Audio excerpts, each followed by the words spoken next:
నాకు కొడుకు పుట్టాడు అంటూ తన ఆనందాన్ని ఫ్యాన్స్‌తో పంచుకున్న వరుణ్ తేజ్. అయితే మెగా వారి ఫ్యామిలీగా వరుణ్ తేజ్ సినిమా ఇండస్ట్రీలోకి పరిచయమయ్యారు. అయితే తర్వాత సుట్టబుగ్గల సుందరి లావణ్య త్రిపాఠిని పెళ్లి చేసుకున్న విషయం తెలిసిందే. వీరిద్దరూ దాదాపుగా 5 సంవత్సరాలు ప్రేమించుకున్న తర్వాత సీక్రెట్‌గా మెయింటైన్ చేస్తూ వస్తూ మ్యారేజ్ అయితే చేసుకొని అందరికీ సర్ప్రైజ్ ఇస్తూ వచ్చారు. ఇక వీరి మ్యారేజ్ తర్వాత ఎవరి సినిమా ప్రాజెక్ట్‌ను వాళ్ళు చేస్తూ బిజీ అయిపోయారు. ఇక కొద్ది రోజుల తర్వాత లావణ్య ప్రెగ్నెంట్ అంటూ తమ సోషల్ మీడియా ఖాతాలో పోస్ట్ చేయడం జరిగింది. అయితే ఇప్పుడు లావణ్య పండంటి బిడ్డకు జన్మనిచ్చారట.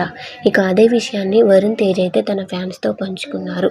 ఈ విషయం తెలిసినప్పటి నుంచి మెగా అభిమానులైతే ఎంతో సంబరంలో ఉన్నారు. లావణ్య ప్రెగ్నెంట్ అయింది అన్నప్పటి నుంచి ఎవరు పుడతారా అని వెయిట్ చేస్తూ ఉన్నారు వీరి ఫ్యాన్స్ అయితే. ఇప్పటికీ వీరి కోరిక అయితే తీరిందని చెప్పుకోవాలి.